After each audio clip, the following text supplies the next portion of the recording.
Bonjour à tous, bienvenue, c'est Angie, on se retrouve pour une review. Aujourd'hui, je vais vous présenter le coffret Les cartes du corps.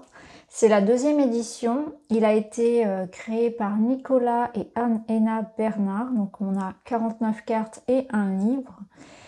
C'est édité aux éditions Le Souffle d'Or avec des illustrations de Roselyne Doreil avec une préface de Christian Flech. Votre corps, un chaudron alchimique pour votre âme. Alors, on va lire la présentation. Le premier jeu pour écouter la sagesse de notre corps et lui permettre de nous guider. Ces 49 cartes éclairent les immenses ressources d'énergie, de force et de compréhension disponibles en nous. Ils nous donnent aussi une lecture symbolique précise de toutes les zones de notre corps. Le livre offre une compréhension détaillée des mécanismes d'alchimie à l'œuvre dans le corps et des tirages très ciblés en fonction des problématiques que l'on souhaite éclairer. C'est un appui solide pour identifier nos ressources, nos fonctionnements limitants, le sens de nos symptômes, les soutiens nécessaires dont nous avons besoin, et même les actions que nous pouvons poser. Il propose des pistes concrètes et pratiques. Il célèbre l'être humain dans toutes ses dimensions et son lien vital aux forces de la nature. Nous pensons que notre capacité à créer un avenir qui ait du sens pour notre humanité dépend de notre capacité à nous réancrer dans l'intelligence de la nature présente dans notre corps.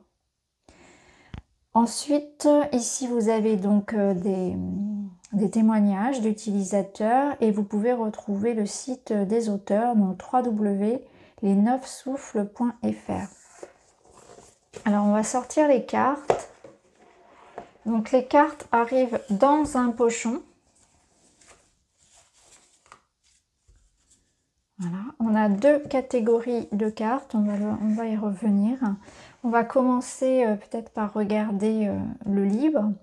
Alors, comme d'habitude, chez les éditions Le Souffle d'Or, on a vraiment toujours des livres très complets, hein, avec chaque coffret. Et là, c'est encore le cas. Vous allez le voir, c'est très détaillé. Donc, je ne pourrai pas tout vous présenter, mais je vais essayer de vous expliquer comment utiliser les cartes. Donc, vous avez donc la préface, l'introduction, donc sur l'importance finalement de créer du sens par rapport au corps, par rapport aux symptômes que l'on ressent. Le corps exprime énormément de messages, d'où la création de cet oracle. Donc ici, on a bien les deux catégories.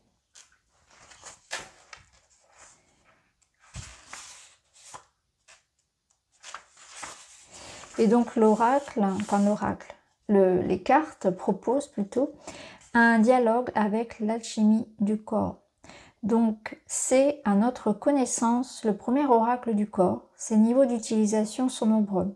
Il peut aussi bien être utilisé comme un dictionnaire symbolique du sens des symptômes, un révélateur de nos fonctionnements psychiques, un éclairage pertinent sur une étape de notre vie, un guide pour agir et déployer une qualité en nous, ou encore bien d'autres possibilités. Ce jeu se base sur 40 forces archétypales correspondant à 40 zones du corps réparties dans 9 zones principales. Elles sont en lien avec 9 forces fondamentales de l'univers qui portent des qualités dont nous avons besoin autant que d'eau et que de l'air pour vivre. Lorsque l'on utilise ce jeu, on entre en lien avec des personnages aussi palpables que le sont les jambes, les bras et le cœur. Alors, ici, on vous présente un petit peu ici l'énéagramme. On vous présente ensuite les 9 familles d'archétypes.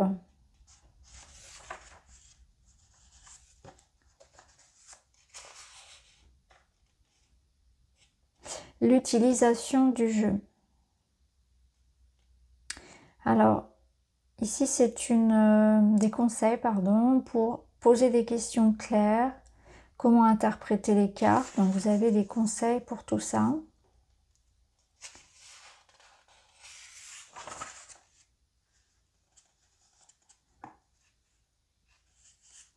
Vous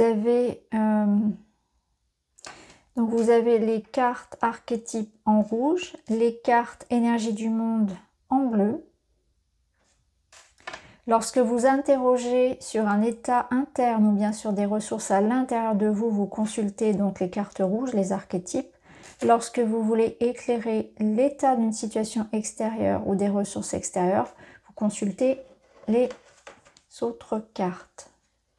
Après, vous pouvez bien sûr utiliser le jeu comme vous le souhaitez, mélanger les cartes, à chacun après de s'approprier le coffret et de créer également ses propres tirages. Ce ne sont bien sûr que des conseils, hein. C'est toujours avec beaucoup de discernement. Alors, vous avez également des codes couleurs par famille au niveau des archétypes. Tout cela est expliqué également. Et ensuite, on passe aux différents tirages. Alors, il y en a énormément. Il y a énormément d'informations pour chaque tirage également. Donc là, vous avez toutes sortes de tirages. Vous pouvez d'ailleurs aussi ne pas faire de tirage et questionner le corps en partant, non pas des cartes, mais en partant, en utilisant le livre finalement pour comprendre un petit peu ce qui se passe par rapport à votre corps, en partant d'un symptôme. Et pour ce faire, vous allez retrouver au centre. Donc au centre, vous avez des annexes en couleur hein, qui vont compléter les informations données. Et vous pouvez retrouver ici finalement quelle carte ou à quelle page allez-vous référer pour comprendre un symptôme de votre corps. Par exemple, vous avez une douleur au poignet, une douleur voilà, au poignet qui reste, qui est récurrente. Ben, ça peut être intéressant d'aller voir donc au niveau de la carte 23 ce qui se passe, voilà, les messages qu'on peut vous donner. Donc là, vous avez voilà, toutes sortes de tirages. Ensuite, on passe aux cartes. Donc pour chaque carte, vous avez donc son numéro, son titre, la zone dans laquelle elle se situe. Vous avez l'essentiel de la carte, vous avez les mots-clés. Donc c'est très bien parce qu'on peut retrouver, donc pour faire un tirage traditionnel, on a des mots-clés. Vous avez l'objet ici symbolique, vous avez le sens de l'archétype. Donc ici, par exemple, c'est l'ermite. Et donc l'ermite en rapport avec l'anatomie. Vous avez donc l'ermite qui correspond à la zone du coccyx. Vous avez son énergie. Ensuite, vous avez une pratique corporelle pour faire grandir la force de l'ermite. Quand j'ai un symptôme, qu'est-ce que ça veut dire? Donc si par exemple vous partez du symptôme, eh bien vous allez venir lire cette catégorie, je dirais, dans la lecture. Quand l'ermite sort dans votre tirage, donc comme une ressource sur laquelle je peux m'appuyer, donc suivant sa place dans le tirage, en fonction du tirage que vous avez choisi, lorsqu'il ressort en ressource, lorsqu'il ressort en difficulté ou en défi, une part précieuse ou vulnérable en moi, un besoin que je dois honorer, un conseil ou une action à poser. Vous voyez, en suivant la place finalement dans le tirage, il va y avoir une lecture différente, donc ça peut être intéressant. Et vous avez également un mode de protection qui m'enferme et me manipule. Donc on a un travail sur la lumière, sur l'ombre, sur l'inconscient. C'est vraiment à chaque fois très détaillé. Donc pour chacune des cartes, on va retrouver la même chose. Donc c'est très détaillé. Donc on retrouve chacune. Donc vous avez énormément d'informations au centre hein, pour comprendre un peu plus, pour aller plus loin. Vous avez ici voilà, le schéma par rapport à certains tirages. Ici, on retrouve l'énéagramme avec les 40 archétypes également. Donc, si vraiment tout ça vous intéresse, je pense que vous avez de quoi ici apprendre et même peaufiner si vous connaissez déjà. C'est pour aller un petit peu plus loin dans vos connaissances. Et je vous invite aussi à aller sur le site des auteurs pour en découvrir davantage. Donc ici, on retrouve un petit peu un résumé de l'utilisation. Donc vous avez le message du jour, donc tirage à une carte, le tirage en 3 cartes, mon défi, mon besoin, ma ressource, et puis ensuite vous avez le grand tirage alchimique en 13 cartes. Voilà. Après, bien sûr, vous pouvez l'utiliser voilà, comme bon vous semble. Alors, ce qu'on va faire, c'est qu'on va regarder les cartes une par une.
avez pu le voir, on retrouve sur les cartes une petite marge blanche. On a également donc un numéro, on a donc le titre, l'archétype.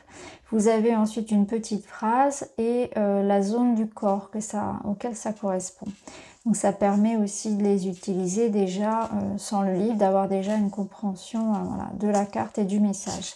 Alors ce qu'on va faire, c'est qu'on va faire le tirage du jour. Donc on va tirer une carte des archétypes pour aller comprendre ce qui se passe en nous. Quel est le message aujourd'hui? Et nous avons le barde, célébrer la beauté. Et on nous parle de mâchoire inférieure.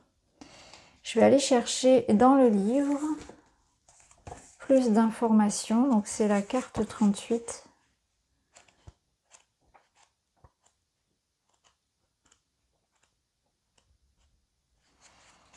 Donc on nous parle ici de la zone de la mandibule, donc l'essentiel de la carte. Le barde est le gardien de la sensibilité partagée. Il fait partie de la famille du poète, lié à l'énergie du monde, inspiration divine. Donc il est relié à une autre carte, une carte reliée à l'extérieur. Donc les mots-clés, poésie, partage, sensibilité et rencontre. L'objet symbolique, donc la lyre, est l'instrument du barde. Il l'accompagne pour partager la poésie qui est en lui sur les chemins ou avec les gens. Donc on va aller chercher, par exemple, quand j'ai un symptôme, qu'est-ce que ça veut dire? Donc par exemple des douleurs dentaires, des abcès aux dents ou des aftes. La barde vous indique que vous ne vous laissez pas assez inspirer par la poésie de la vie. Peut-être avez-vous passé beaucoup de temps à remplir votre devoir plutôt que de recevoir comme une manne la beauté environnante. C'est ce qui semble important de faire maintenant. Donc si vous avez des aftes, des problèmes dentaires actuellement, ça vous dit dans votre vie que ça manque ici peut-être de poésie, de retourner à une observation de la gratitude, de toutes les choses pour lesquelles vous pouvez être heureux. Est-ce que on s'oublie pas aussi un petit peu? Est-ce qu'on est trop attaché sur des responsabilités, sur la lourdeur, les difficultés et qu'on ne se laisse pas aller finalement au petit bonheur, ces petites choses-là? Alors, quand le barde sort dans votre tirage comme une ressource, vous êtes naturellement enchanté de la présence des autres. Les mots pour le célébrer viennent facilement à l'intérieur de vous parce que le plaisir que vous éprouvez dans la rencontre est sincère. Vous êtes le premier nourri dans ces interactions pleines de poésie. Continuez, c'est bon pour vous. En difficulté, en défi, vous vivez la vie comme une succession d'obligations et de routines. Vous ne percevez même plus les clins d'œil de poésie que le monde vous lance. Vous êtes morne. Pourtant, vous vous êtes mis au défi de changer l'attitude et de retrouver le sens de la beauté et l'envie de la célébrer. Une part précieuse ou vulnérable en moi. Vous êtes un vulnérable poète au fond de vous, les mots pour célébrer la beauté se bousculent mais ne franchissent pas votre bouche. Cet aspect de vous a dû être trop déconsidéré dans le passé. Il semble possible aujourd'hui de montrer cette part de vous et de récolter les fruits de la vie. Un besoin que je dois honorer, vous avez besoin de vivre des partages qui soient hors du commun, qui soient élégants et fins. Vous avez besoin d'être nourri de la poésie des autres et que la vôtre soit accueillie. C'est normal. Tenez compte de ce besoin pour vous entourer des bonnes personnes. Donc c'est s'entourer de personnes qui ont votre sensibilité. C'est sûr que si vous êtes entouré, que ce soit dans les amis, dans le travail, dans la famille, par des personnes qui ne vous comprennent pas votre passion, qui ne comprennent pas votre curiosité, votre monde, votre univers, c'est difficile parce que du coup vous vous sentez incompris. Et c'est très frustrant aussi d'avoir personne avec qui discuter de ce qu'on aime et de qui on est finalement, de ne pas pouvoir être soi. Donc là, c'est vraiment un besoin à honorer. Un conseil, une action à poser, le barde vous dit d'aller sur les chemins du monde et de les laisser vous inspirer. Il vous dit d'agir avec la conscience que la vie est facile et qu'elle doit être nourrissante pour vous. Alors, un mode de protection qui m'enferme et me manipule. Si le barde est dominant dans votre mode de protection, vous vous reconnaîtrez dans le fait d'avoir tendance à vous enivrer de plaisir, particulièrement dans une dimension sociale. Vous avez besoin de monde autour de vous et dans cette dynamique, peut-être et pouvez être pour cela un authentique meneur de fête. Dans ces moments, vous avez la sensation de ne pas perdre votre temps sur Terre. Vous ne comprenez pas les gens qui mettent la priorité sur une vie sécuritaire. À quoi vous sert vraiment cette façon d'être? Donc ça, c'est quand l'énergie-là vous manipule. Donc voilà pour cette découverte donc, de l'oracle des cartes du corps. Je le trouve intéressant. Personnellement, je l'ai utilisé pour comprendre les symptômes. Je suis partie de ce que je ressentais dans mon corps. J'ai eu une douleur et je suis allée comprendre pourquoi en fait. Pourquoi est-ce que mon corps avait cette énergie qui se bloquait à ce niveau-là du corps. Et c'est vrai que ça me parlait. C'était vraiment très pertinent par rapport à ce que je pouvais rencontrer. Donc voilà les amis, n'hésitez pas à me dire si vous connaissez, notamment si vous possédez peut-être l'édition précédente. Je vous embrasse et je vous dis à bientôt.